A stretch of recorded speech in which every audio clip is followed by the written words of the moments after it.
ಸ್ನೇಹಿತರೆ, welcome back to Vivekanand IAS ಮತ್ತು KS academy. IAS ಮತ್ತು KS ಅಕಾಡೆಮಿ ಯಾರು ಮೊದಲ ಬಾರಿಗೆ ಬಂದಿರೋ ನೋಡ್ರಿ, ದಯವಿಟ್ಟು ಸಬ್ಸ್ಕ್ರೈಬ್ ಮಾಡಿ ಇಟ್ಕೊಡ್ರಿ. ನಮ್ಮ ಫ್ಯೂಚರ್ ಒಳಗೆ 100% ಹೆಲ್ಪ್ ಆಗ್ತದೆ ಅಂತ ಹೇಳಕ್ಕೆ ಇಷ್ಟಪಡ್ತೀನಿ ರೀ. ಸ್ನೇಹಿತರೆ, ಆಲ್ರೆಡಿ ನಾ ಮೊದಲ ತನಕ ಒಂದು ವಿಡಿಯೋ ಹಾಕಿದ್ದೀನಿ ರೀ. That is call history series. KS mission ಒಳಗೆ ಶುರುವಾಗಿರ್ತಕ್ಕಂಥ ಹಿಸ್ಟ್ರಿ ಕ್ಲಾಸಸ್ಗಳನ್ನ ನೋಡೋಣ. ಕರ್ನಾಟಕಕ್ಕೆ ಯಾಕೆ ಫೋಕಸ್ ಮಾಡತ್ತೆ ಅಂದರೆ ಕೇಳಿ KPC ಇರುವುದರಿಂದ ಹೆಚ್ಚಿನದಾಗಿ ಇದಕ್ಕೆ ಫೋಕಸ್ ಮಾಡ್ತಾರೆ. ಆದ್ದರಿಂದ ಸ್ವಲ್ಪ ನೋಡ್ತಾ ಹೋಗ್ರಿ ಸರ್. KPSC ಮತ್ತು ಏನ್ರಿ ಎಡವಟ್ಟು ಮಾಡಿದ ಪ್ರಿಲಿಮ್ಸ್ ಅದೇ ಸ್ಟ್ರೈಕ್ ಐತಿ. ಅದ್ರ ಬಗ್ಗೆನೂ ವಿಡಿಯೋ ಆಲ್ರೆಡಿ ಅಪ್ಲೋಡ್ ಮಾಡಿದ್ದೀನಿ. ಇನ್ನೇನು ಕೆಲವೇ ಸೆಕೆಂಡ್ಗಳಿಗೆ ಆ ವಿಡಿಯೋ ಬಂದು ನಿಮ್ಗೆ ತಲುಪ್ತದೆ. ಮಂಜುನಾಥ್ ಸರ್ ಅವರು ಹೇಳಿದ್ದಾರೆ, ಪಾಂಚ್ ಸರ್ ಸಹ ಪಾಪ ನಮ್ಗೆ ರಿಕ್ವೆಸ್ಟ್ ಮಾಡ್ಕೊಂತ ಆ ರಿಕ್ವೆಸ್ಟ್ನಲ್ಲಿ ಸ್ವಲ್ಪ ಸಹಾಯ ಮಾಡಿರಿ. ಸ್ನೇಹಿತರೆ, ನೋಡೋಣ ಕರ್ನಾಟಕದ ಇತಿಹಾಸ. ಸ್ನೇಹಿತರೆ, ಕರ್ನಾಟಕದ ಇತಿಹಾಸ ಇದು ನಮ್ಮ ಕರ್ನಾಟಕ ಎಲ್ಲೈತಿ ಅಂತ ಸ್ನೇಹಿತರೆ, ಭಾರತದ ದಕ್ಷಿಣ ಭಾಗದಲ್ಲಿದೆ. ಇದು ಭಾರತ ರೀ. ಈ ಭಾಗದಲ್ಲಿ ಏನು ಬರ್ತದೆ, ನಮ್ಮ ಕರ್ನಾಟಕ ಬರ್ತದೆ. ಆದ್ದರಿಂದ ದಕ್ಷಿಣ ಭಾಗದಲ್ಲಿ ಏನೈತಿ ಕರ್ನಾಟಕ ಇರುವುದು ನೀವು ಗಮನ ತಗೋತೀರಿ. ಇಲ್ಲಿ ಯಾರಾದ್ರೂ ಕನ್ನಡ ಮಾತನಾಡುವ ಜನ ಅದ್ರ, ಆದ್ದರಿಂದ ಇಲ್ಲಿ ಮಾನ್ಯ ಸಲ ಏನಾಗ್ತದೆ, ಕನ್ನಡದಲ್ಲಿ ಕ್ವಶನ್ ಪೇಪರ್ ಸರಿಯಾಗಿ ಬರೆದಿದ್ದ ಕಾರಣ ಈಗ ಸ್ಟ್ರೈಕ್ ಮಾಡೋದು. ಆದ್ದರಿಂದ ಕರ್ನಾಟಕದಲ್ಲಿ ಕನ್ನಡ ಮಾತನಾಡುವವರ ಅದಾರ, ಎಕ್ಸೆಪ್ಟ್ ಮಾಡ್ಕೊಳ್ರಿ. ಎಂತಿದು ಉತ್ತರದಲ್ಲಿ ಮಹಾರಾಷ್ಟ್ರ, ಗೋವಾ, ಪಶ್ಚಿಮಕ್ಕೆ ಬಂದರೆ ಅರಬ್ಬಿ ಸಮುದ್ರ ಐತಿ, ದಕ್ಷಿಣದಲ್ಲಿ ಕೇರಳ ಐತ್ರಿ ಮತ್ತು ತಮಿಳುನಾಡು ಐತಿ ಅಂತ. ಅದೇ ರೀತಿ ಪೂರ್ವಕ್ಕೆ ಬಂದರೆ ಏನೈತಿ, ಆಂಧ್ರ ಪ್ರದೇಶ ಇರುವುದನ್ನು ನೀವು ನೋಡ್ತೀರಿ. ಪೂರ್ವಕ್ಕೆ ಬಂದರೆ ಏನೈತ್ರಿ, ಆಂಧ್ರ ಪ್ರದೇಶ ಇರುವುದನ್ನು ನೋಡ್ತೀರಿ.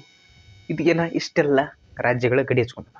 ಇಷ್ಟೇ ಅಲ್ಲದ ಶ್ರೀ ವಿಜಯ ಅಂತ ಒಬ್ಬ ಇತಿಹಾಸಕಾರ ಅದ. ನಾವು ಏನು ಹೇಳ್ತಾನ, ಶ್ರೀ ವಿಜಯ ಒಂದು ಗ್ರಂಥ ಬರಿತಾನೆ, ಅದಾದ ಕವಿರಾಜ. ಆ ಕವಿರಾಜ ಮಾರ್ಗದ ಪ್ರಕಾರ ನಾವೇನು ಹೇಳ್ತಾನ, ನೀವೆಲ್ಲ ಹೇಳೋದು ತಪ್ಪೈತಿ. ಹೆಂಗಿತ್ತಂದ್ರೆ ಕರ್ನಾಟಕ ಎಲ್ಲಿಂದಲ್ಲಿ, ಕರ್ನಾಟಕವು ದಕ್ಷಿಣದಲ್ಲಿ ಕಾವೇರಿ ನದಿಯಿಂದ ಉತ್ತರದಲ್ಲಿ ಗೋದಾವರಿ ನದಿವರೆಗೆ ಐತಿ ಅಂತ ಹೇಳ್ತಾನೆ.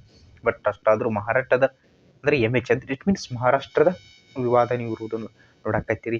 ಅದೆಲ್ಲ ಗಮನದಲ್ಲಿ ತೆಗೆದುಕೊಂಡಿದ್ರೆ ಕರ್ನಾಟಕ ಮೊದಲು ಹೇಗಿತ್ತು ಈಗ ಹೇಗೈತು ಅನ್ನೋದನ್ನು ನೀವು ಲಕ್ಷ್ಯ ಕೊಟ್ಟು ನೋಡಿ. ಸ್ನೇಹಿತರೆ, ಒಂದು ಸ್ವಲ್ಪ ಕರ್ನಾಟಕ ಶಾರ್ಟಾಗಿ ಚಿತ್ರ ತೆಗಿತೀನಿ ರೀ. ನಾನು ಅಷ್ಟು ಪರ್ಫೆಕ್ಟ್ ತೆಗಿತಿಲ್ಲ, ಐತಿರ ಇದು ಮತ್ತು ಭಾಳ ಪರ್ಫೆಕ್ಟ್ ತೆಗಿಬಿಡೋದು ಲೇಟ್ ಆಗ್ತದೆ. ಓಕೆ ಸ್ನೇಹಿತರೆ, ಇಷ್ಟೊಂದು ಕೇಳಬೇಡ, ಕಪ್ಪ ನಿಮಿಷ ರೀ. ಸ್ನೇಹಿತರೆ, ಕರ್ನಾಟಕ ಈ ರೀತಿಯಾಗಿರುವುದನ್ನು ನೀವು ನೋಡ್ತೀರಿ. ಸ್ನೇಹಿತರೆ ನೋಡ್ಕೊಡ್ರಿ, ಕರ್ನಾಟಕ ಇಲ್ಲಿ ಕೆಳಗಡೆ ಭಾಗದಲ್ಲಿ ಏನೈತ್ರಿ, ಕೇರಳ ಐತಿ. ಅಂದ್ರೆ ಈಚೆಗೆ ಸೈಡ, ಈ ಸೈಡ್ದಾಗ ಏನೈತ್ರಿ ಕೇರಳ, ಇಲ್ಲೇ ಬರೀತಿತ್ತು. ಇಲ್ಲಿ ಕೇರಳ ಐತಿ. ಇದೆಲ್ಲ ಅರೇಬಿಯನ್ ಸಿ, ಇದೆಲ್ಲ ಏನ್ರಿ ಅರಬ್ಬಿ ಸಮುದ್ರ. ಇದು ಅರೇಬಿಯನ್ ಸಿ ಅಥವಾ ಅರಬ್ಬಿ ಸಮುದ್ರ ಐತಿ. ಇಲ್ಲಿ ಏನೈತಿ ಸ್ವಲ್ಪ ಸಮುದ್ರ ತೀರನ, ಇಲ್ಲಿ ಗೋವಾ ಐತಿ. ಓಕೆ, ಇಲ್ಲಿ MH ಇಟ್ ಮೀನ್ಸ್ ಮಹಾರಾಷ್ಟ್ರ ಐತ್ರಿ. ಇಲ್ಲಿ ಈಗಾಗಲೇ ತೆಲಂಗಾಣ ಬಂದ್ ಸೇರದ. ಇಲ್ಲಿ ಆಂಧ್ರ ಪ್ರದೇಶ ಐತ್ರಿ. ಇಲ್ಲಿ ಏನೈತ್ರಿ ಮತ್ತು ತಮಿಳುನಾಡು ಐತಿ. ಇಷ್ಟು ಎಲ್ಲ ಅದಾವ. ನೀವು ಮ್ಯಾಪ್ ರೀಡಿಂಗ್ ಮಾಡ್ಕೊರಿ, ಹಿಸ್ಟ್ರಿ ಓದೋವಾಗ ಮಾಡ್ಕೊಡ್ರಿ, ಜಿಯೋಗ್ರಫಿ ಓದೋವಾಗ ಮಾಡ್ಕೊಡ್ರಿ. ಒಂದು ಸ್ವಲ್ಪ ಮ್ಯಾಪ್ನೇ ಪದ್ಧತಿ ನೋಡಿ ಇಟ್ಕೊಂಡ್ರೆ 100% ಏನು ಪಡಿತಾರೆ. ಇನ್ನು ಕರ್ನಾಟಕದ ಉಗಮ ಮತ್ತು ಪ್ರಾಮುಖ್ಯತೆಯ ಬಗ್ಗೆ ಅಥವಾ ಪ್ರಾಚೀನತೆಯ ಬಗ್ಗೆ ನೋಡ್ತಾ ಹೋದ್ರೆ, ಇತಿಹಾಸಕಾರರು ಕರ್ನಾಟಕ ಅನ್ನೋ ಒಂದು ಶಬ್ದ ಐತಿ. ಉತ್ಪತ್ತಿ ಬಗ್ಗೆ ಹಲವಾರು ಸಿದ್ಧಾಂತಗಳದ. ಆಗ ಭೂಮಿಯ ಉಗಮದ ಸಿದ್ಧಾಂತ ಬಗ್ಗೆ ಹಲವಾರು, ಹಂಗಾರೆ ನಮ್ಮ ಕರ್ನಾಟಕ ಶಬ್ದ ಬಗ್ಗೆ ಹಲವಾರು ಸಿದ್ಧಾಂತಗಳದ.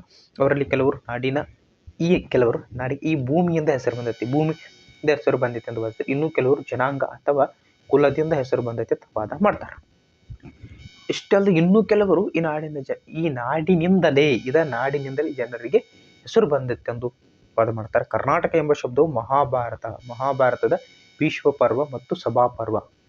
ಮಹಾಭಾರತದಲ್ಲಿ ಯಾವ ಪರ್ವಗಳದಾವ, ಒಂದು ಭೀಷ್ಮ ಪರ್ವ ಐತ್ರಿ ನೋಡ್ರಿ. ಒಂದು ಭೀಷ್ಮ ಪರ್ವ ಮತ್ತೊಂದು ಸಭಾ ಪರ್ವದಲ್ಲಿ ಮೊಟ್ಟ ಮೊದಲ ಬಾರಿಗೆ ಉಲ್ಲೇಖ ಮಾಡಲ್ಪಟ್ಟ ತಮಿಳು ಗ್ರಂಥವಾದ ಶಿಲ್ಪದಿಗಾರಮನಲ್ಲಿ ಇಲ್ಲಿನ ಜನರು ಕರುನಾಡರ್ ಎಂದು ಉಲ್ಲೇಖಿಸಲಾಗಿದೆ. ಅಷ್ಟೇ ಅಲ್ಲದೆ ವೆಲ್ಲಿಕುಡ್ಡಿ ತಾಮ್ರಪಟ್ಟಣದಲ್ಲಿ ಕರುನಾಡಗನ್ ಎಂಬ ಹೆಸರು ಪ್ರಸ್ತಾಪವಿರುವುದನ್ನು ನೀವು ನೋಡಬಹುದಾಗಿದೆ. ನೋಡ್ರಿ, ವೆಲ್ಲಿಕುಡಿ ತಾಮ್ರಪಟ್ಟಣದಲ್ಲಿ ಕರುನಾಡಗನ್ ಎಂಬ ಹೆಸರು ಪ್ರಸ್ತಾಪವಿರುವುದನ್ನು ನೀವು ಗಮನದಲ್ಲಿಟ್ಕೋಬೇಕಾಗ್ತದೆ. ಆದ್ದರಿಂದ ಕರ್ನಾಟಕದ ಹೆಸರಿನ ಬಗ್ಗೆ, ಈ ಕರ್ನಾಟಕ ಹೆಸರು ಹೇಗೆ ಬಂತೆ ಅದ್ರ ಬಗ್ಗೆ ಏನದಾವ, ಹೆಸರಿನ ಬಗ್ಗೆ ಹಲವಾರು ಸಿದ್ಧಾಂತಗಳಿರುವುದನ್ನು ನೋಡಿ. ಕೆಲವರು ಏನು ಹೇಳ್ತಾರೆ, ಜನರಿಂದ ಬಂತಂತ ಹೇಳ್ತಾರೆ. ಕೆಲವೊಬ್ಬರು ಈ ನಾಡಿನಿಂದನೇ ಈ ಜನರಿಗೆ ಹೆಸರು ಬಂದೈತೆ ಅಂತ ಹೇಳ್ತಾರೆ. ಇನ್ನು ಕೆಲವೊಬ್ರು ಏನು ಕೊಡ್ತಾರೆ, ಭೀಷ್ಮ ಪರ್ವ ಮತ್ತು ಮಹಾಪರ್ವ ಎಕ್ಸಾಂಪಲ್ ಕೊಟ್ಟು ಮೊತ್ತ ಮೊದಲು ಅಲ್ಲಿ ಈ ಪದ ಉಲ್ಲೇಖ ಆಗೈತೆ ಹೇಳ್ತಾರೆ. ಇನ್ನು ಕೆಲವರು ತಮಿಳು ಗ್ರಂಥವಾದ ಶಿಲ್ಪದಿಗಾರಮದಲ್ಲಿ ಕರುನಾಡರ್ ಅಂತ ಹೇಳಿ ಉಲ್ಲೇಖ ಐತಿ. ಅಲ್ಲಾರದ ವೆಲ್ಲಿಕುಡಿ ತಾಮ್ರಪಟ್ಟ ಶಾಸನ ಕರುನಾಡಗನ್ ಎಂಬ ಹೆಸರನ್ನು ಪ್ರಸ್ತಾಪ. ಇಷ್ಟೆಲ್ಲ ಹೆಸರಿದ್ರು ಬಿ ಈಗ ರೀಸೆಂಟ್ಲಿ ಏನೈತಿ, ನಮ್ಮದು ಕರ್ನಾಟಕ ಆತೈತಿ. ಇನ್ನು ತಮಿಳು ಗ್ರಂಥದಲ್ಲಿ ಲಭ್ಯವಿರುವ ಕರ್ನಾಟ್ ಅಥವಾ ಕರುನಾಡು, ಕಮ್ಮಿತ್ ಕಮ್ಮಿತ್ತು ನಾಡು ಮುಂತಾದವುಗಳು ಇತಿಹಾಸಗಳು ವಿವಿಧ ರೀತಿಯಲ್ಲಿ ಅರ್ಥೈಸಿದ್ದಾರೆ. ವಾ ಜೋಶಿಯವರು ಏನು ಹೇಳ್ತಾರೆ ನೋಡ್ರಿ, ಕರ್ನಾಟಕ ಎಂಬ ಸಂಸ್ಕೃತ ಪದ ಕಣ್ ಪ್ಲಸ್ ನಾಡು ಅಂದ್ರೆ ಕಣ್ಣಾಡು ಎಂಬ ಪದದಿಂದ ಬಂದಿದೆ. ಕಣ್ ಪ್ಲಸ್ ನಾಡು ಕಣ್ಣಾಡು ಎಂಬ ಪದದಿಂದ ಬಂದಿದೆ. ಕಣ್ ಎಂಬ ಜನಾಂಗ ನಾಡು ಎಂಬ ಭೂಮಿಯನ್ನು ಕಣ್ಣಾಡು. ಕಣ್ಣೆಂಬ ಜನಾಂಗ ಇದು ಇವ್ರು ಏನು ಕೊಡ್ತಾರೆ, ಜನಾಂಗದ ಬಗ್ಗೆ ಹೇಳ್ತಾರೆ. ಕಣ್ಣೆಂಬ ಜನಾಂಗ ಇತ್ತು, ನಾಡು ಅಥವಾ ಭೂಮಿಯೇ ಕಣ್ಣಾಡು. ಇಟ್ ಮೀನ್ಸ್ ಅದೇ ಕರುನಾಡು, ಇಟ್ ಮೀನ್ಸ್ ಅದೇ ಕರ್ನಾಟಕ ಅಂತ ಹೇಳ್ತಾರೆ. ಅಷ್ಟೇ ಇಲ್ಲ, ದ ರಾ ಬೇಂದ್ರೆ ಅವ್ರು ಹೇಳ್ತಾರ್ರಿ.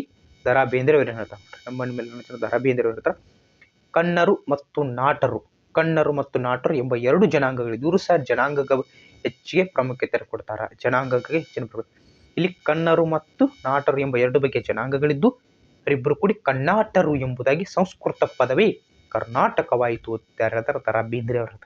ಇವತ್ತು ನೋಡಿಟ್ಕೊಡ್ರಿ, ನಿಮಗೆ KPSC ಬರ್ತೀರಿ ಅವಾಗ ಯೂಸ್ ಮಾಡ್ಕೊಡ್ರಿ. ದೇಯದವ್ರು ಇಂಥ ಕ್ವಶನ್ ಕೇಳತ್ತಾರೆ, ಅದರಿಂದ ಹೇಳಕತ್ತೀವಿ. ಇನ್ನು ಕರುನಾಡು, ಕರಿಯ ಪ್ಲಸ್ ನಾಡು ಅಂದರೆ ಕಪ್ಪು ಮಣ್ಣಿನ ನಾಡು ಎಂದು ಅರ್ಥೈಸಲಿ. ಕರುನಾಡು ಎಂದರೆ ಕರು ಪ್ಲಸ್ ನಾಡು. ಕರು ಎಂದರೆ ಎತ್ತರದ ನಾಡು ಅಥವಾ ಭೂಮಿ. ಕೆಲವು ವಿದ್ವಾಂಸರು ಕಮ್ಮಿತ್ತ ನಾಡು ಅಂದರೆ ಸುವಾಸನಯುಕ್ತ ನಾಡು. ಸುವಾಸನಯುಕ್ತ ಅಂದರೆ ಶ್ರೀಗಂಧಕ್ಕೆ ಫೇಮಸ್ ಇದೆ, ಅದು ಶ್ರೀಗಂಧ ಅಂತ ಕರೀತಾರೆ. ಇನ್ನು ಕರುನಾಡು ಎಂಬುದು ಭೂಮಿ ಹೆಸರಾಗಿಯೂ ಕರ್ನಾಟಕ ಎಂಬುದು ಜನರ ಹೆಸರಾಗಿಯೂ ಬಳಕೆಯಾಗಿತ್ತು. ಸಾಮಾನ್ಯವಾಗಿ ಒಪ್ಪಿದ ವಿಚಾರವಾಗಿದೆ. ಅಂದರೆ ಇಂದಿನ ಮಟ್ಟಿಗೆ ಹೇಳಬೇಕಂದ್ರೆ ಕನ್ನಡ ಎಂಬುದು ನಾಡು, ಜನ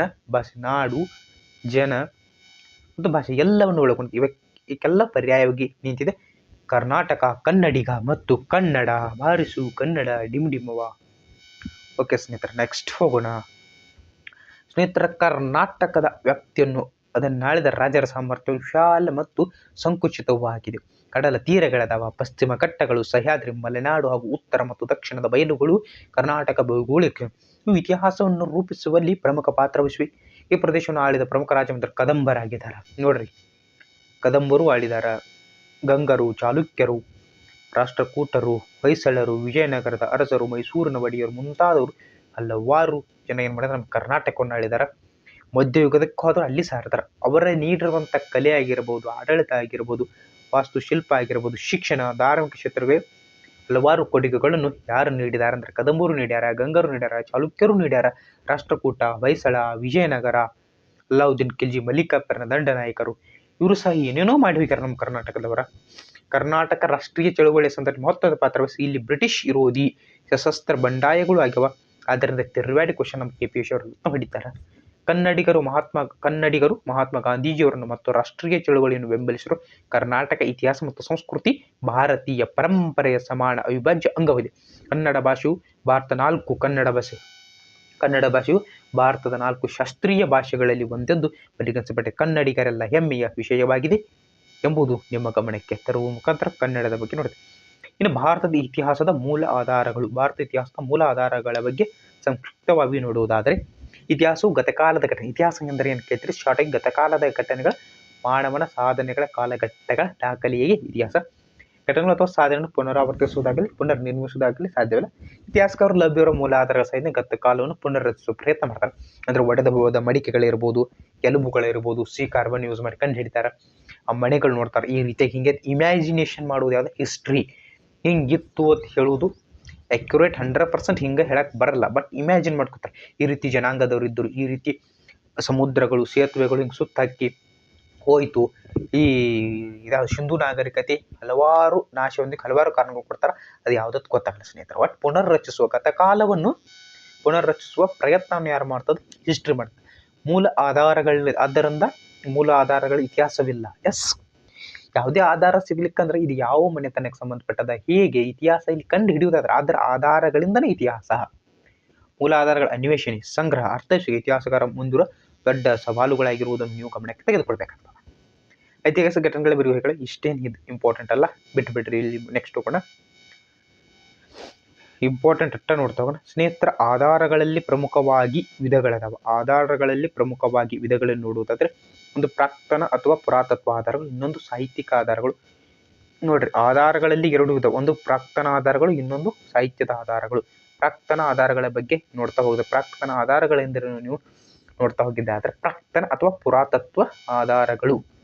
ನೋಡ್ರಿ, ಪ್ರಾಕ್ತನ ಆಧಾರ ಮತ್ತು ಪುರಾತತ್ವ ಆಧಾರಗಳಂದ್ರೆ ಏನ ಎಂಬುದನ್ನು ನೀವು ನೋಡಬೇಕಾಗ್ತದೆ. ಸ್ಕ್ರೀನ್ಶಾಟ್ ಹೊಡಿತದ ಸ್ವಲ್ಪ ವೇಟ್ ಮಾಡಿ. ಎಸ್, ಪ್ರಾಕ್ತನ ಅಥವಾ ಪುರಾತತ್ವ ಆಧಾರಗಳು ಪ್ರಾಚೀನ ಮಾನವರ ಜೀವನ ಚಟುವಟಿಕೆಗಳ ಅವಶೇಷಗಳು. ಇಟ್ ಮೀನ್ಸ್ ಮಡಿಕೆ ಆಗಿರಬಹುದು, ಎಲುಬುಗಳಾಗಿರಬಹುದು, ಅವರು ಬಳಸಿಬಿಟ್ಟಿರ್ತಕ್ಕಂಥ ಯಾವುದೇ ವಸ್ತು ಆಗಿರಬಹುದು, ಅವರು ಏನು ಉರಿ ಹಚ್ಚಿ ಅಲ್ಲಿ ಕಲ್ಲಿದ್ದಲಾಗಿರಬಹುದು, ಅವರು ಮನೆ ಕಟ್ಟಿರ್ತಾರೆ ಆ ಮನೆಗಳಾಗಿರಬಹುದು, ಕೊಡಗಳಾಗಿರಬಹುದು, ಮಡಿಕೆಗಳಾಗಿರಬಹುದು, ಇವು ಎಲ್ಲವನ್ನು ಏನಂತಾರ ಪ್ರಾಚೀನ ಮಾನವನ ಜೀವನ ಚಟುವಟಿಕೆ ಅವಶೇಷಗಳು.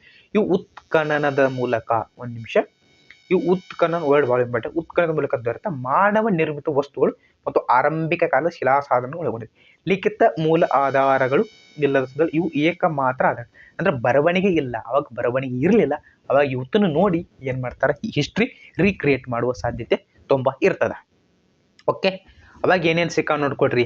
ಇಲ್ಲೇ ಹೇಳಿದ ನಾಣ್ಯಗಳಿರ್ಬೋದು, ಮುದ್ರೆಗಳು, ಆಭರಣಗಳು, ಸಲಕರಣೆ, ಶಾಸನ, ಕಟ್ಟಡ ಅವಶೇಷ, ಮಡಿಕೆ, ಗೃಹೋಪಯೋಗಿ ವಸ್ತುಗಳಿರ್ಬೋದು, ಜೇಡಿಮಣ್ಣಿನ ಮೂರ್ತಿಗಳು, ಪಳೆಯುಳಿಕೆಗಳು, ಆಯುಧಗಳು, ಚಿತ್ರಗಳು, ಈ ಎಲ್ಲವೂ ಏನಾಗ್ತಾವ ಅಂತಂದ್ರೆ ಪ್ರಾಕ್ತನ ಅಥವಾ ಪುರಾತತ್ವ ಆಧಾರಗಳಿಗೆ ಹಿಡಿಯುವ ಅಥವಾ ಹಿಸ್ಟ್ರಿಯನ್ನು ರೀಕ್ರಿಯೇಟ್ ಮಾಡಕ್ಕೆ ಇರುವ ಸಾಧನಗಳು ಆಗಿರ್ತಾವ. ಅವತ್ತು ಯಾವುದೇ ರೀತಿಯ ಬರವಣಿಗೆ ಕಲೆ ಇರಲ್ಲ, ಆದರೆ ಇವತ್ತು ಎಲ್ಲವನ್ನು ಇಟ್ಟುಕೊಂಡು ನಮ್ಮ ಇತಿಹಾಸಕಾರರು ಪ್ರಾಮಾಣಿಕ ಪ್ರಯತ್ನ ಮಾಡುವುದರ ಮುಖಾಂತರ ಈ ಇತಿಹಾಸ ಹಿಂಗೆ ಇತ್ತು, ಈ ಮನೆತನ ಇದೇ ರೀತಿಯಾಗಿ ಇತ್ತು ಎನ್ನುವ ಪ್ರಾಮಾಣಿಕ ಪ್ರಯತ್ನದ ಮೂಲಕ ನಮ್ಮ ಇತಿಹಾಸವನ್ನು ರೀಕ್ರಿಯೇಟ್ ಮಾಡಿ ನಮಗೆ ಸಿಲೆಬಸ್ ಕೊಟ್ಟರೆ ಓದ್ಕೊರಿ. ಅದಕ್ಕೆ ಸಲಿತರ ಆವಾಗಲೇ ಹೇಳಿದ ಉತ್ಖನನ ಎನ್ನುವುದು ತುಂಬ ಇಂಪಾರ್ಟೆಂಟ್. ನಿಮ್ಗೆ 100% ಮಾಡಿ CTIದಾಗ ಸಾಕು ಕ್ವಶನ್ ಮಾಡ್ಯಾನ, PCPS ಅನ್ಕ ಹೇಳಿ ಮಾಡಿಸಿದ ಕ್ವಶನ್ ಇದ್ರಾಗ ಆಗ್ತದೆ. ಉತ್ಖನನಗಳು ಮೂಲಾಧಾರಗಳನ್ನು ಹೆಕ್ಕಿ ತೆಗೆಯಲು ಕೈಗೊಳ್ಳುವ, ನೋಡ್ರಿ, ಮೂಲ ಆಧಾರಗಳನ್ನು, ಒಂದು ನಿಮಿಷ ರೀ, ಮೂಲ ಆಧಾರಗಳನ್ನು ಹೆಕ್ಕಿ ತೆಗೆಯಲು ಕೈಗೊಳ್ಳುವ ವೈಜ್ಞಾನಿಕ ಭೂ ಅಗೆತನ ಅಂದ್ರೆ ಭೂಮಿಯನ್ನು ಅಗೆಯುವುದು, ಗಾರಿ ತೆಗೆದು. ಹೆಂಗೆ ಇದೇನು ಉತ್ಖನನ, ಇಟ್ ಮೀನ್ಸ್ ಗಣಿ ಇದ್ರ ಮಾಡ್ತಾರಲ್ಲ, ಗಣಿಯಲ್ಲಿ ಮಣ್ಣು ಹೆಚ್ಚು ಬಂಗಾರ, ಅದೇ ರೀತಿಯಲ್ಲಿ ಮೂಲ ಆಧಾರಗಳು ಹೇಳಿ ನಾಣ್ಯಗಳು, ಶಿಲೆಗಳು, ಮಡಿಕೆಗಳು, ಚೂರುಗಳು ಅಥವಾ ಮನೆಗಳು ಅವತ್ತನ್ನ ತೆಗೆಯಾಕೆ ಏನು ಮಾಡ್ತಾರೆ, ಉತ್ಖನನ ಗಾರಿ ತೆಗಿತಾರು. ಇತಿಹಾಸದ ಪೂರ್ವ ಕಾಲವನ್ನು ಉತ್ಖನನಗಳ ಆಧಾರದಿಂದಲೇ ಬರೆಯಲಾಗಿದೆ. ಸಿಂಧೂ ನಾಗರಿಕತೆಯು ಅಧ್ಯಯನಕ್ಕೆ ಇವು ಏಕಮಾತ್ರ. ಚಂದ್ರಗಿರಿ, ತಿರುನೆಲ್ಲೈ, ಮದುರೈ, ಅರ್ಕೆಮೆಡು ಮುಂತಾದ ಕಡೆಗಳಲ್ಲಿ ಕೈಗೊಂಡ ಉತ್ಖನನಗಳು ಶಿಲಾಯುಗದ ಸಂಸ್ಕೃತಿಯ ಬಗ್ಗೆ ಮಾಹಿತಿ ಕೊಡ್ತಾವೆ. ಅಂಕೋರ್ವಾಟ್ ಅಥವಾ ಕಾಂಬೋಡಿಯಾ ದೇವಾಲಯ ಐತ್ರಿ, ಬೋರ್ಬಂದೂರ್, ಜಾವಾ, ತಕ್ಷಶಿಲಾ, ಗಯಾ, ಪಾಟಲಿಪುತ್ರ ಮುಂತಾದ ಕೈಗೊಂಡ ಉತ್ಖನನಗಳು ಅಂದಿನ ಕಾಲದ ಸಾಮಾಜಿಕ ಸಾಂಸ್ಕೃತಿಕಗಳ ಮಾಹಿತಿ ಹೇಳ್ತದೆ. ಇಲ್ಲಿ ಇಂಪಾರ್ಟೆಂಟ್ ಏನ್ರಿ, ಪುರಾತತ್ವ ಪಳಿಯುಳಿಕೆಗಳು ಯಾವುದರ ಮುಖಾಂತರ ಕಂಡು ಹಿಡಿತಾರಂದ್ರೆ, ಒಂದು ಕಾರ್ಬನ್-14 ಇಂಪಾರ್ಟೆಂಟ್ ಆಗ್ತದೆ, ಅಥವಾ C14 ಅಂತ ನೀವು ಬರ್ತೀರಿ, ಇನ್ನೊಂದು ಪೊಟ್ಯಾಷಿಯಂ P800. ಈ ಎರಡೂದರ ಮುಖಾಂತರ ಏನಾಗ್ತದೆ, ಪಳಿಯುಳಿಕೆಗಳ ಅಂದಾಜು ವಯಸ್ಸನ್ನು ಕಂಡು ಹಿಡಿತಾರ. ಕಾರ್ಬನ್-14 ಅಥವಾ C14 ಮತ್ತು ಪೊಟ್ಯಾಷಿಯಂ ಪರೀಕ್ಷೆಗೆ ಒಳಪಡಿಸಿದಾಗ ನಮಗೆ ಪಳಿಯುಳಿಕೆಗಳ ವಯಸ್ಸು ಏನಾಗ್ತದೆ ಗೊತ್ತು ಆಗುತ್ತದೆ. ಹೌದ್ರಿ. ನೆಕ್ಸ್ಟ್ ಸ್ಮಾರಕಗಳಂದ್ರೆ ನಿಮ್ಗೆ ಗೊತ್ತೈತಿ. ಸ್ಮಾರಕಗಳಂದ್ರೆ ಏನು ಹೇಳಕ್ಕೆ ಹತ್ತುವುದಿಲ್ಲ, ಇಂಪಾರ್ಟೆಂಟ್ ಅನ್ನೋಕ್ಕಿಂತ ಸಮೂಹ ಹೇಳಿಬಿಡ್ನು. ಇವು ಐತಿಹಾಸಿಕ ಮಹತ್ವದ ನಿವೇಶನಗಳು, ರಚನೆಗಳು, ಕೋಟೆಗಳು, ಅರಮನೆಗಳು, ಗುಹೆಗಳು, ಗುಡಿಗಳು, ಬಸದಿಗಳು, ಮೂರ್ತಿಗಳು, ಸ್ತೂಪಗಳು ಮುಂತಾದವುಗಳು. ಉದಾಹರಣೆ ಕೊನಾರ್ಕ್ ಇರ್ಬೋದು, ಬೇಲೂರು, ಹಳೆಬೀಡು ಇರ್ಬೋದು, ಇಂಥ ಹಂಪಿಯಲ್ಲಿ ಗೊಮ್ಮಟೇಶ್ವರ, ಇವೆಲ್ಲ ಸ್ಮಾರಕಗಳಾಗಿವೆ. ಎಸ್, ಇನ್ನು ನಾಣ್ಯಗಳು ಸಹ ಇಂಪಾರ್ಟೆಂಟ್ ಆಗ್ತಿದ್ದು, ಯಾಕಂದ್ರೆ ಹಿಸ್ಟ್ರಿ ರೀಕ್ರಿಯೇಟ್ ಮಾಡೋಕೆ ನಾಣ್ಯಗಳು ಸಹ ಇಂಪಾರ್ಟೆಂಟ್. ನಾಣ್ಯಗಳ ಮೇಲೆ ನಿಮ್ಗೆ ಕ್ವಶನ್ ಆಗ್ತದೆ. ನಾಣ್ಯಗಳ ಅಧ್ಯಯನವನ್ನು ನಾಣ್ಯಶಾಸ್ತ್ರ ಅಂತ ಕರೀತಾರೆ. ನಾಣ್ಯಗಳ ಬಗ್ಗೆ ಅಧ್ಯಯನ ಮಾಡೋ ನಾಣ್ಯಶಾಸ್ತ್ರ. ನಾಣ್ಯಗಳು ಕಾಲ, ರಾಜವಂಶ, ಆರ್ಥಿಕ ಸ್ಥಿತಿ, ಧರ್ಮ, ಲಿಪಿ, ಭಾಷೆಗಳು ಅಂತ ಹೇಳಿ ಅನ್ನೋಕೆ ಸಹಾಯ ಮಾಡ್ತಾವೆ ನಾಣ್ಯಗಳು ಯಾವ್ಯಾವ ರಾಜ್ಯರು ಹೊಡಿಸಿದಾರೆ ಅಂದ್ರೆ ಸ್ನೇಹಿತರು, ಗುಪ್ತರು ಹೊಡಿಸಿದ್ರು, ಶಾತವಾಹನರು, ಯಾದವರು, ವಿಜಯನಗರ ಮುಂತಾದ ರಾಜವಂಶಗಳು ಹೊಡಿಸವ. ಮಧ್ಯಯುಗದ ಕಾಲಗಳು ಸಹ ಇವು ಏನು ಮಾಡ್ತಾರೋ, ಚಿನ್ನದ ನಾಣ್ಯಗಳಿದ್ದು, ತಾಮ್ರದ ನಾಣ್ಯಗಳು, ಅಷ್ಟೆಲ್ಲ ತೊಗಲಿನ ನಾಣ್ಯಗಳು ಸಹ ಬಂದವ. ಅವು ಯಾವ ನಿಮ್ಗೆ ಗೊತ್ತದಾವ. ಇನ್ನು ವರ್ಣಚಿತ್ರಗಳು ಸಹ ಇಲ್ಲಿ ಕಂಡು ಬರ್ತಾವ. ಅಂದಿನ ಕಾಲದ ಸಾಮಾಜಿಕತೆ, ಸಾಂಸ್ಕೃತಿಕ, ಧಾರ್ಮಿಕ ವಿಷಯ ಕಣ್ಣಿಗೆ ಕಟ್ಟುವಂತೆ ತಿಳಿಸುವ ಉದಾಹರಣೆ ಅಜಂತ ಗುಹೆಗಳಲ್ಲಿರುವ ಚಿತ್ರಗಳು, ವರ್ಗ, ನೃತ್ಯ, ಉಡುಗೆ ತೊಡುಗೆ, ವರ್ಣಚಿತ್ರಗಳು ಸಹ. ಇನ್ನು ಶಾಸನಗಳು ಅಂದ್ರೆ ಗೊತ್ತಿದೆ. ಶಾಸನಗಳ ಪಿತಾಮಹ ನಮ್ಮ ಅಶೋಕ್ ಸರ್ ಅವ್ರು ಗೊತ್ತದ ನಮ್ಗೆ. ಸರ್ ಅಲ್ರಿ. ಶಾಸನಗಳು ಇತಿಹಾಸದ ಅತ್ಯಂತ ಮೌಲ್ಯಯುತ, ನಂಬಲ್ಲರ, ಪ್ರಮಾಣಬದ್ಧ ಮತ್ತು ನೇರ ಆಧಾರ. ಇವು ಸಾಮಾನ್ಯವಾಗಿ ಸಮಕಾಲೀನ ಘಟನೆಗಳ ನೇರ ಸಂಬಂಧ ಹೊಂದಿವೆ. ಇವು ಹೆಚ್ಚು ನಂಬಲ್ಲರು. ಶಾಸನಗಳು, ಶಿಲೆಗಳು, ಬಂಡೆಗಳು, ಗೋಡೆಗಳು, ಎಲ್ಲೆಲ್ರಿ ಶಾಸನಗಳನ್ನು ಶಿಲೆಗಳು, ಬಂಡೆಗಳು, ಗೋಡೆಗಳ, ಮಣ್ಣಿನ ಮುದ್ರಿಕೆಗಳು, ಕಬ್ಬಿಣದ ಕಂಬಗಳ ಮೇಲೆ, ತಾಮ್ರಪಟ್ಟೆಗಳ ಮೇಲೆ ಕೆತ್ತಲಾಗಿದೆ. ಭಾರತದಲ್ಲಿ ಇವರಿಗೆ 75,000ಕ್ಕಿಂತ ಬೇರೆ 75,000ಕ್ಕಿಂತ ಹೆಚ್ಚಿನ ಶಾಸನಗಳು. ಅದ್ರಾಗ ಸಂಸ್ಕೃತ ಐತಿ, ಪಾಲಿ ಐತಿ, ಪ್ರಾಕೃತಿಕ ಐತಿ. ಸಂಸ್ಕೃತ, ಪಾಲಿ, ತಮಿಳು, ತೆಲುಗು, ಕನ್ನಡ ಈ ಭಾಷೆದಾಗ ನಮ್ಮ ಈ ಥರ ಸಿಕ್ಕಿಲ್ಲ ನನಗೇನು ಎಲ್ಲ ಭಾಷೆಗಳಿಂದ ಏನಾಗಿದೆ ನಮ್ಮ ಕರ್ನಾಟಕದಲ್ಲಿ ಭಾರತದಲ್ಲಿ ಶಾಸನಗಳು ಸಿಕ್ಕಿರೋದನ್ನು ನೀವು ಗಮನ ಇಟ್ಕೋಬೇಕಾಗ್ತದೆ. ಓಕೆ, ಒಟ್ಟು ಶಾಸನಗಳ ಅಧ್ಯಯನ ಮಾಡೋದಕ್ಕೆ ಏನಂತಾರೆ ಶಾಸನಶಾಸ್ತ್ರ ಅಂತಾರೆ. ಶಾಸನಗಳ ಬಗ್ಗೆ ವೈಜ್ಞಾನಿಕವಾಗಿ ಅಧ್ಯಯನ ಮಾಡೋದೇ ಶಾಸನಶಾಸ್ತ್ರ ಆಗಿರುವುದನ್ನು ನೀವು ಗಮನದಲ್ಲಿ ಇಟ್ಕೊಳ್ರಿ. ಇದು ಕ್ವಶನ್ ಆಗ್ತದೆ. ಇನ್ನು ಸಿಂಧೂ ನಾಗರಿಕತೆಯ ಮುದ್ರೆಗಳ ಮೇಲಿರೋ ಲಿಪಿಯನ್ನು ಸರ್ವಸಮ್ಮತವಾಗಿ ಓದಿಲ್ಲ, ಅದನ್ನು ಸ್ಟಡಿ ಮಾಡೋಕ್ಕಾಗಿಲ್ಲ. ಬಟ್ ಅದರಿಂದ ಅಶೋಕನ ಶಾಸನಗಳು ಪ್ರಾಚೀನವೆಂದು ಓದ್ಯಾರ. ಸಿಕ್ಕಾವ, ಬಟ್ ಸಿಂಧೂ ನಾಗರಿಕತೆಯಲ್ಲಿ ಸಿಕ್ಕಾವ, ಬಟ್ ಅವನ್ನ ಯಾರಿಗೆ ಓದೋಕ್ಕಾಗಿಲ್ಲ, ರೀಡ್ ಮಾಡೋಕ್ಕಾಗಿಲ್ಲ. ಆದ್ದರಿಂದ ಅದನ್ನು ಕನ್ಸಿಡರ್ ಮಾಡಿಲ್ಲ. ಆದ್ದರಿಂದ ಅಶೋಕನ ಶಾಸನಗಳು ಅತ್ಯಂತ ಪ್ರಾಚೀನ ಶಾಸನಗಳು, ಧಾರ್ಮಿಕ ಲಕ್ಷಣ ಹೊಂದಿದ್ದು, ಅಂದಿನ ಕಾಲದ ಆಡಳಿತ ಪ್ರಚಲಿತ ರಾಜಕೀಯ ಸ್ಥಿತಿಗಳು ಅಧ್ಯಯನ ಮಾಡಿ. ಆದ್ದರಿಂದ ಅಶೋಕನ ಶಾಸನಗಳು ಅತ್ಯಂತ ಪ್ರಾಚೀನ ಶಾಸನಗಳಂತ ನೀವು ಕನ್ಸಿಡರ್ ಮಾಡಬೇಕಾಗ್ತದೆ ಸ್ನೇಹಿತರೆ. ಆದ್ದರಿಂದ ನೋಡ್ಕೊಳ್ರಿ ಯಾವ್ಯಾವುದಲ್ಲಿ ಏನೇನಾಯಿತು ಸ್ವಲ್ಪ ಇಂಪಾರ್ಟೆಂಟ್ ಆಗ್ತದೆ ನಿಮ್ಗೆ, ಅದನ್ನು ನೋಡ್ತಾ ಹೋಗ್ರಿ. ಒರಿಸ್ಸಾದೊಳಗೆ ಏನು ಸಿಕ್ಕದ, ಒರಿಸ್ಸಾ ರಾಜ್ಯದ ಹತ್ತಿಗುಪ್ತಾದಲ್ಲಿರೋ ಕಾರವೆಲ್ಲನ ಶಾಸನ, ಅಲ್ಲಿರುವ ರಾಜನ ಶಿಲಾಶಾಸನ ಕಾರವೆಲ್ಲನ ರಾಜನ ದಿಗ್ವಿಜಯಗಳ ಬಗ್ಗೆ ಇರ್ತದೆ. ಹರಿಸೇನನಿಂದ ರಚಿತವಾದ ಅಲಹಾಬಾದ್ ಸ್ತಂಭ ಶಾಸನ, ಸಮುದ್ರಗುಪ್ತನ ಸಾಧನಗಳು ಈಗ ಇರ್ತದೆ. ರವಿಕೀರ್ತಿಯಿಂದ ರಚಿಸಿದ ಐಹೊಳೆ ಶಾಸನ, ಕಾಕುತ್ಸವರ್ಮನ ಹಲ್ಮಿಡಿ ಶಾಸನಗಳು ಕರ್ನಾಟಕ ಇತಿಹಾಸದ ಮೇಲೆ ತನ್ನದೇ ಆದ ಬೆಳಕನ್ನು ಚೆಲ್ಲುವುದರ ಮುಖಾಂತರ ಕರ್ನಾಟಕದ ಇತಿಹಾಸವನ್ನು ಬೆಳಕಿಗೆ ತರುವಲ್ಲಿ ಪ್ರಾಮಾಣಿಕ ಪ್ರಯತ್ನ ಮಾಡ್ತದೆ. ಆಯಿತು, ಇದು ಪುರಾತತ್ವ ಆಯಿತು. ಇನ್ನು ನಮ್ಮ ಸಾಹಿತ್ಯಿಕ ಆಧಾರಗಳು, ಮರದ ತೊಗಟೆ, ತಾಳೆ ಎಲೆ, ಕಾಲಾಂತರದಲ್ಲಿ ಕಾಗದದ ಮೇಲೆ ಬರೆಯದ ಹಳೆಯ ಕಾಲದ ಅಥವಾ ಮಿಸ್ಕಮ್ಯುನಿಕೇಶನ್, ಮರದ ತೊಗಟೆ ಇರ್ಬೋದು, ತಾಳೆ ಎಲೆ ಇರ್ಬೋದು, ಮತ್ತು ಕಾಲಾಂತರದಲ್ಲಿ ಕಾಗದ ಮೇಲೆ ಬರೆದ ಹಳೆಯ ಕಾಲದ ದಾಖಲೆಗಳು ಏನಂತ ಕರೀತಾರೆ, ಸಾಹಿತ್ಯ ಆಧಾರ ಅಥವಾ ದಾಖಲೆಗಳು ಅಥವಾ ಗ್ರಂಥಗಳಿಗೆ ಸಾಹಿತ್ಯ ಆಧಾರ ಅಂತ ಕರೀತಾರೆ. ಇದ್ರಾಗ ಮತ್ತೆ ಟೈಪ್ಸ್ ಮಾಡಿದ್ದಾರೆ ಅವರು. ಸಾಹಿತ್ಯಗಳಲ್ಲಿ ಎರಡು ವಿಧ, ಒಂದು ದೇಶೀಯ ಸಾಹಿತ್ಯ, ಇದೊಂದು ದೇಶೀಯ ಸಾಹಿತ್ಯ, ಇನ್ನೊಂದು ವಿದೇಶೀಯ ಸಾಹಿತ್ಯ. ಈ ರೀತಿಯಾಗಿ ಮೈಂಡ್ ಮ್ಯಾಪ್ ಹಾಕೋರಿ, ಆನ್ ದ ಸ್ಪಾಟ್ ನೆನಪು ಉಳಿತಿದೆ ನಿಮ್ಮ ಸಬ್ ಕಾನ್ಸ್ ಮೈಂಡ್ನಾಗ. ಅದ್ರ ಹೆಸರು ಅದಕ್ಕೆ ಮೈಂಡ್ ಮ್ಯಾಪ್ ಇಟ್ಟಾರೆ. ಓಕೆ, ಇನ್ನು ದೇಶೀಯ ಸಾಹಿತ್ಯ ಅಂದರೆ ಏನೇನು ಇರ್ತದ? ಏಕದೇಶೀಯ ಸಾಹಿತ್ಯ. ದೇಶೀಯ ಸಾಹಿತ್ಯ ಅಂದರೆ ಏನು? ದೇಶೀಯ ಲೇಖಕರು ಬರಹಗಾರರು ಬರೆದ ಬರವಣಿಗೆ ಅಥವಾ ಗ್ರಂಥಗಳು ದೇಶೀಯ ಸಾಹಿತ್ಯ ಒಂದು ಕರಿತೀವಿ. ಇದು ಧಾರ್ಮಿಕ ಹಾಗೂ ಲೌಕಿಕ ಸಾಹಿತ್ಯಗಳನ್ನು ಒಳಗೊಂಡಿದೆ. ಇದು ವಿವಿಧ ಭಾರತೀಯ ಭಾಷೆಗಳಲ್ಲಿ ಕಂಡು ಬರುತ್ತೆ. ವೈದಿಕ ಋಷಿಗಳು, ಜೈನ, ಬೌದ್ಧ ಸನ್ಯಾಸಿಗಳು ರಚಿಸಿದ ಧಾರ್ಮಿಕ ಸಾಹಿತ್ಯ ಇತಿಹಾಸ ಪ್ರಮುಖವಾದ ಒಂದಾಗಿದೆ. ಅಥವಾ ಬ್ರಾಹ್ಮಣ ಸಾಹಿತ್ಯ, ವೇದಗಳು ಇಲ್ಲೈತೆ ನೋಡ್ರಿ. ವೇದಗಳಾಗಿರ್ಬೋದು, ಬ್ರಾಹ್ಮಣಕಗಳು, ಅರಣ್ಯಕಗಳು, ಪುರಾಣಗಳು, ಮಹಾಕಾವ್ಯಗಳು, ಇವಕ್ಕೆಲ್ಲ ಏನಂತ ಕರೀತಾರ್ರಿ? ನಮ್ಮ ದೇಶ ಅಂದ್ರೆ ಭಾರತದ ಒಳಗೆ, ದಿಸ್ ಇಸ್ ಭಾರತ್, ಹೌದಲ್ರಿ? ಈ ಭಾರತದ ಒಳಗೆ ಏನಿದ್ರಲ್ಲ ಅವ್ರು ರಚನೆ ಮಾಡಿರ್ತಕ್ಕಂಥದ್ದು ಯಾವುದು? ದೇಶೀಯ ಸಾಹಿತ್ಯ. ಬೇರೆ ಬೇರೆ ದೇಶದಿಂದ ಅಂದ್ರೆ ಇಂಗ್ಲೀಷರು, ಪರ್ಷಿಯನ್ನರು, ಪೋರ್ಚುಗೀಸರು, ಅವ್ರು ಬೇರೆ ಕಡೆಯಿಂದ ಬಂದು ಇವರು ಬರೆದು ಇಟ್ಸ್ ಕಾಲ್ಡ್ ವಿದೇಶಿ ಸಾಹಿತ್ಯ. ಕಾಮನ್ ಆಗಿ ನೆನ್ಪಿಟ್ಟು ಬಂದ್ಬಿಡ್ರಿ. ಕ್ಲಿಯರ್? ಇಷ್ಟ. ಇದ್ರ ಬಗ್ಗೆ ಮತ್ತೇನು ಹೆಚ್ಚಿನ ಮಾಹಿತಿಗಳು ಬೇಡ. ಇಲ್ಲಿ ಅಂಗ ಬರ್ತದೆ, ಉಪಾಂಗಗಳು ಬರ್ತಾವ, ಪೂಜ್ಯ ಪದವಿ ಏನು ಬೇಡ ನಮಗೆ ಕ್ವಶನ್ ಈ ಥರ ಮಾಡಲ್ಲ. 1 ನಿಮಿಷ ಇಲ್ಲಿ ಇಟ್ಕೊಳ್ರಿ. ಇಲ್ಲಿ ನೋಡ್ರಿ, ಇತಿಹಾಸ ಇರ್ಬೋದು, ರಾಜಕೀಯ ವಿಜ್ಞಾನ, ಆಯುರ್ವೇದ, ಯೋಗ, ಗಣಿತ ರಚಿಸಿದ್ದಾರೆ. ಅಶ್ವಘೋಷಣ ಇಲ್ಲಿ ಬರೋಣ. ಅಶ್ವಘೋಷಣ ಬುದ್ಧ ಚರಿತ, ಬಾಣಭಟ್ಟನ ಹರ್ಷ ಚರಿತ, ಚಾಂದ್ ಬರದಾಯಿ ಬರೆದ ಪೃಥ್ವಿರಾಜ ರಸು, ಬಿಲ್ಲನ ವಿಕ್ರಮಾಂಕ ದೇವಚರಿತ, ಕಲ್ಮಣನ ರಾಜತರಂಗಿಣಿ, ಕಾಳಿದಾಸನ ರಘುವಂಶ ಮತ್ತು ಮಾಳಿಕಾಗ್ನಿಮಿತ್ರ, ವಿಶಾಖದತ್ತನ ಮುದ್ರಾರಾಕ್ಷಸ, ಕೌಟಿಲ್ಯನ ಅರ್ಥಶಾಸ್ತ್ರ, ಪಾಣಿನಿಯ ಮಹಾಭಾಷಾ, ಪತಂಜಲಿ ಅಷ್ಟಾಂಗ ಯೋಗ ಮುಂತಾದವುಗಳು ಏನಾಗ್ತದೆ ನಮ್ಮ ಇತಿಹಾಸದ ಕಡೆಗೆ ಸ್ವಲ್ಪ ಗಮನವನ್ನು ಕೊಡುವುದರ ಮುಖಾಂತರ ಇತಿಹಾಸವನ್ನು ರೋಮಾಂಚನಗೊಳಿಸುವಲ್ಲಿ ಪ್ರಮುಖ ಪಾತ್ರವನ್ನು ವಹಿಸುವ. ಇನ್ನೊಮ್ಮೆ ಹೇಳ್ತೀನಿ ನೋಡ್ರಿ. ಅಶ್ವಘೋಷನ ಬುದ್ಧ ಚರಿತ್ರ, ಬಾಣಭಟ್ಟನ ಹರ್ಷ ಚರಿತ್ರ, ಚಾಂದ್ ಬರದಾಯಿ ಬರೆದ ಪೃಥ್ವಿರಾಜ ರಾಸು, ಬಿಲ್ಲನ ವಿಕ್ರಮಾಂಕ ದೇವಚರಿತ, ಕಲ್ಲಣ್ಣನ ರಾಜ್ಯ ತರಂಗಿಣಿ, ಕಾಳಿದಾಸನ ರಘುವಂಶ ಮತ್ತು ಮಾಳಿಕಾಗ್ನಿಮಿತ್ರ, ವಿಶಾಖದತ್ತನ ಮುದ್ರ ರಾಕ್ಷಸ, ಕೌಟಿಲ್ಯನ ಅರ್ಥಶಾಸ್ತ್ರ, ಪಾಣಿನಿಯ ಮಹಾಭಾಷಾ, ಪತಂಜಲಿ ಅಷ್ಟಾಂಗ ಯೋಗ ಇವೆಲ್ಲ ಏನಾಗ್ತದೆ ಇತಿಹಾಸದ ಮೇಲೆ ಬೆಳಕು ಚೆಲ್ಲಲು ಪ್ರಮುಖ ಪಾತ್ರವನ್ನು ವಹಿಸ್ತವೆ. ಅಷ್ಟೇ ಅಲ್ಲದೆ ಆರ್ಯಭಟ ಬರೆದಿರೋ ಸೂರ್ಯ ಸಿದ್ಧಾಂತ ಆಗಿರ್ಬೋದು, ರೋಮಂಕ ಸಿದ್ಧಾಂತ ಇರ್ಬೋದು, ಚರಕ ಬರೆದ ಚರಕ ಸಂಹಿತೆ ಇರ್ಬೋದು, ಸುಶ್ರುತ ಬರೆದ ಸುಶ್ರುತ ಸಂಹಿತೆಯನ್ನು ಇರ್ಬೋದು, ಇವು ಸಹ ಏನಾಗ್ತದೆ ಇತಿಹಾಸದ ಮೇಲೆ ಪ್ರಮುಖ. ಇವೆಲ್ಲ ಏನು ನಮ್ಮ ದೇಶೀಯ ಸಾಹಿತ್ಯಗಳು, ಇವೆಲ್ಲ ನಮ್ಮ ದೇಶೀಯ ಸಾಹಿತ್ಯ. ಇನ್ನು ವಿದೇಶಿಯ ಸಾಹಿತ್ಯದ ಕಡೆಗೆ ಸ್ವಲ್ಪ ಗಮನವನ್ನು ಹರಿಸಿದರೆ ನಮ್ಮ ಇತಿಹಾಸದ ಸತ್ಯವನ್ನು ತಿಳಿಯಲು ಏನಾಗ್ತದೆ ಪ್ರಮುಖವಾಗಿ ಯಾವ ಪಾತ್ರ ವಹಿಸ್ತವೆ ಅಂದರೆ ವಿದೇಶಿ ಸಾಹಿತ್ಯಗಳು ಸಹ ಪ್ರಮುಖ ಪಾತ್ರ ವಹಿಸ್ತವೆ. ನಮ್ಮ ದೇಶದ ರಾಜ್ಯಗಳಲ್ಲಿ ಇದಂಥ ಬರವಣಿಗೆಗಾಗರು ಇಬ್ಬರು ಗೆದ್ದರು ಅಂತ ಹೇಳ್ತಾರೆ. ಅಂದ್ರೆ ಹರ್ಷವರ್ಧನ ಕಡೆ ಇದ್ದಾವ ಹರ್ಷವರ್ಧನ ಗೆದ್ದಂತ ಬರುತ್ತಾ, ಇಮ್ಮಡಿ ಪುಲಿಕೇಶಿ ಕಡೆ ಇದ್ದಾವ ಇಮ್ಮಡಿ ಪುಲಿಕೇಶಿ ಗೆದ್ದ ಅಂತ ಹೇಳ್ತಾ. ಬಟ್ ಇಬ್ಬರ ಇತಿಹಾಸವನ್ನು ತೆಗೆದುಕೊಂಡು ಹಾಗಾದ್ರೆ ನರ್ಮದಾ ನದಿ ಕದನದಲ್ಲಿ ಇಲ್ಲಿ ಹರ್ಷವರ್ಧನ ಇದ್ದ, ಇಲ್ಲಿ ಇಮ್ಮಡಿ ಪುಲಿಕೇಶಿ ಇದ್ದ, ಇದು ನರ್ಮದಾ ನದಿ ಅಂತ ತಿಳ್ಕೊರಿ. ಇವನ ಆಸ್ಥಾನದಕ್ಕಿರ್ತ ಕವಿಯೇ ಇವ ಗೆದ್ದ, ಹರ್ಷವರ್ಧನ ತಿರುಗಾಡಿ ಗೆದ್ದ ಅಂತ ಹೇಳ್ತಾನೆ.